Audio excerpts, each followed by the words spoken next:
اس کا جو سورہ نوح کا جو خاص طور پہ 5ویں آیت کے بعد جو صوتی آہنگ ہے وہ سبحان اللہ کیا ہی خوبصورت ہے۔ اس میں حضرت نوح علیہ السلام نے جو اپنی قوم کو دعوت دی ہے اس کا ذکر ہے، اور وہ ذکر کیا ہے؟ وہ ذکر یہ ہے کہ آپ نے کہا کہ دیکھیں آپ بت پرستی کا جو ہے وہ نہ کریں، بت پرستی نہ کیا کریں، بلکہ آپ اللہ تعالیٰ کی طرف آئیں۔ دیکھیں اللہ تعالیٰ نے یہ آسمان بنائے ہیں، سورج بنایا ہے، چاند بنائے ہیں، یہ چراغ ہیں، یہ روشنیاں ہیں۔ جو خدا یہ کام کر سکتا ہے وہ اگر آپ کے اعمال صالح ہوں گے تو آپ پر بھی بارش برسائے گا، مدرارا جو چھجوں بارش برسائے گا، یعنی موسلا دھار بارش ہوگی اور وہ رحمت والی ہوگی، اور آپ کی فصلیں اس سے اگیں گی۔ چلتے چلتے میں یہ عرض کرتا چلوں کہ یہ جو بت پرستی کا معاملہ ہے وہ بڑا دلچسپ ہے۔ بت پرستی کیسے شروع ہوئی یہ کوئکلی میں عرض کرتا چلوں کہ سیدنا آدم علیہ السلام کے بعد حابیل اور قابیل کا واقعہ ہوا، تو حابیل جو قتل ہو گئے اور قابیل جو ہے اس کی اس نے اپنی ساری ایک قوم اس کی تشکیل پا گئی۔ تو حضرت شیث علیہ السلام سے پھر سیدنا آدم علیہ السلام کی جو صالح اولاد ہے وہ چلتی ہے آگے، اور اس کے بعد پھر اس میں وہ صالح اولاد میں سارے ظاہر انبیاء نہیں ہوئے، لیکن 5 بہت برگزیدہ بزرگ پیدا ہوئے۔ ان 5 برگزیدہ جو ہستیاں تھیں ان کے نام کچھ اس طرح ہیں کہ ایک کا نام ہے ود، ایک کا نام ہے یغوق، ایک کا نام ہے یعوق، اور ایک کا نام ہے یغوس، اور ایک کا نام ہے سواع، اور جو آخری ہیں ان کا نام ہے نصر۔ یہ 5 برگزیدہ ہستیاں تھیں، اور یہ 5 برگزیدہ ہستیاں چونکہ لوگ ان سے بڑا پیار کرتے تھے، لہٰذا شیطان نے بھٹکایا اور کہا کہ جب یہ فوت ہو گئے تو لوگوں سے یہ کہا ان کے وفات کے بعد کہ آپ ان کے بت بنائیں اور ان کے سامنے پوجا کریں۔ تو لوگوں نے مطلب وہ جو لوگ موجود تھے وہ تو ان کی عبادت نہیں کرتے تھے، لیکن جب وہ لوگ چلے گئے جو ان سے پیار کرنے والے تھے وہ بھی چلے گئے، آل اولاد آئی، تو انہوں نے ڈائریکٹلی انہی بتوں کی پوجا کرنا شروع کر دی۔ اس طرح بت پرستی کا آغاز ہوا۔ اسی بت پرستی سے سیدنا ادریس علیہ السلام نے روکا بھی اور جہاد بھی کیا۔ سیدنا نوح علیہ السلام نے انہی کو روکا اور کہا کہ آپ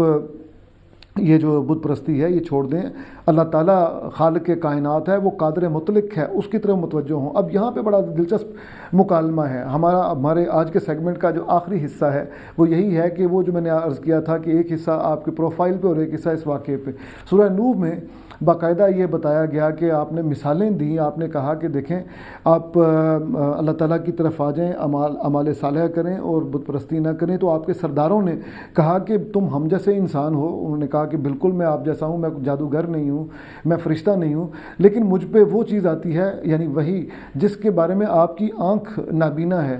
البتہ میں اپنی دعوت آپ پہ تھوپ نہیں سکتا، یہ کچھ بینات یہ جو ہے نا کھلے جو دلائل ہیں وہ میں آپ کے سامنے پیش کرتا ہوں، عقل مانتی ہے تو بسم اللہ، نہیں تو آپ جانے اور خدا جانے۔ تو انہوں نے مذاق اڑایا، کیا کہ انہوں نے کہا کہ دیکھیں جو تمہارے ساتھ جو لوگ ہم دیکھتے ہیں وہ بھی بڑے پست لیول کے لوگ ہیں، اور ہم نہیں دیکھتے کہ ہم تو یہ سمجھتے ہیں کہ وہ بڑی جلدی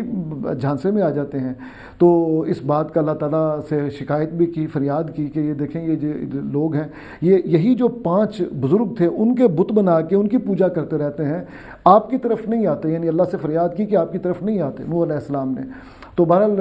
سرداروں نے آپ کو کہا، آپ کا مذاق بھی اڑایا اور وہی سلوک کیا جو نبی کریم صلی اللہ علیہ وسلم کے ساتھ مشرکین مکہ کر رہے تھے۔ ایذا رسانیہ ابن عباس رضی اللہ تعالیٰ نے فرمایا کہ اتنی ایذائیں دی گئیں کہ آپ بے ہوش ہو جاتے تھے، بعض اوقات آپ پہ شک ہوتا تھا کہ آپ وفات پا چکے ہیں، آپ کو کمبل میں اوڑھ کے پھینک دیا جاتا تھا، آپ بہرحال زندگی کی رمق باقی ہوتی تھی، اللہ کی حکمت وہ دوبارہ سے آ جاتے تھے، اس میں دعوت دینے کے لیے آ جاتے تھے۔ تو اتنی ایذا رسانیوں کے بعد پھر اللہ تعالیٰ نے ان پر عذاب فائنلی بھیجنے کا جو ہے نا فیصلہ کر لیا، کیونکہ یہ چیلنج کیا کرتے تھے کہ اچھا نوح ہم تمہاری بات نہیں مانتے تو جس عذاب سے تم ڈراتے ہو وہ عذاب لا کے دکھاؤ۔ تو آپ نے فرمایا کہ وہ آئے گا، ضرور آئے گا جب اللہ چاہے گا۔ تو اللہ تعالیٰ نے پھر حکم دیا کہ آپ کی کشتی بنائیں، تو آپ نے کشتی بنانا شروع کر دی، اور کشتی جب بنا رہے تھے تو وہی سردار جو پہلے دعوت کا مذاق اڑاتے تھے اب کہتے تھے کہ اس لقودک صحرا میں یا اس خشک جگہ میں جب پانی کا نام و نشان نہیں ہے، کشتی کائے کو بناتے ہیں آپ؟ تو اللہ تعالیٰ نے یہ بھی کہا کہ میری آنکھوں کے سامنے اور میری وحی کی روشنی میں کشتی بنانا، یعنی اپنی رہنمائی میں کشتی بنوائی، اور اس میں یہ بھی حکم دیا کہ تمام جو مخلوقات ہیں ان کے جوڑے آپ اس میں اکٹھا کر لیں. تو مفسرین یہ کہتے ہیں کہ لمبائی اور چوڑائی تو اس پہ اختلافات ہیں، لیکن جو اونچائی ہے اس کے بارے میں تمام مفسرین متفق ہیں. کہتے ہیں کہ یہ 3 منزلیں بنائی حضرت نوح علیہ السلام نے. سب سے نیچے جو درندے تھے، چرند تھے، ان کو رکھا، درمیان میں انسان تھے، اور سب سے ٹاپ پہ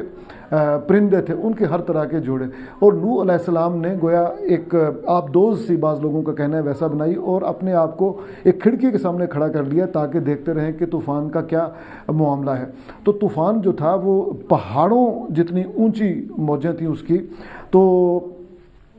جب یہ کشتی بنا لی تو اللہ تعالیٰ نے کہا کہ اب آپ جو اپنے اہل و عیال ہیں ان کو بھی اس میں سوار کر لیں. تو آپ کے ساتھ ٹوٹل 80 لوگ تھے جو آپ کے ساتھ سوار ہوئے کشتی میں، اور بیٹا جو تھا وہ سوار نہیں ہوا. اور اللہ تعالیٰ کے حکم سے جب وہ کشتی بن گئی تو زمین جو ہے اس نے پانی ابلنا شروع کر دیا اور آسمان سے بارش آنا شروع ہوئی. اور یہاں سے ہم سورہ ہود کی طرف جائیں گے، اور آج نہیں انشاءاللہ کل اس کا ذکر کریں گے، کیونکہ طوفان نوح جو ہے یا کشتی نوح یا آرک یا جدی پہاڑ، یہ پورا قصہ جو ہے یہ ایک پورا سیگمنٹ مانگتا ہے. تو انشاءاللہ کل جب آپ سے ملاقات ہوگی تو یہیں سے آغاز کریں گے اور طوفان نوح کا ذکر کریں گے.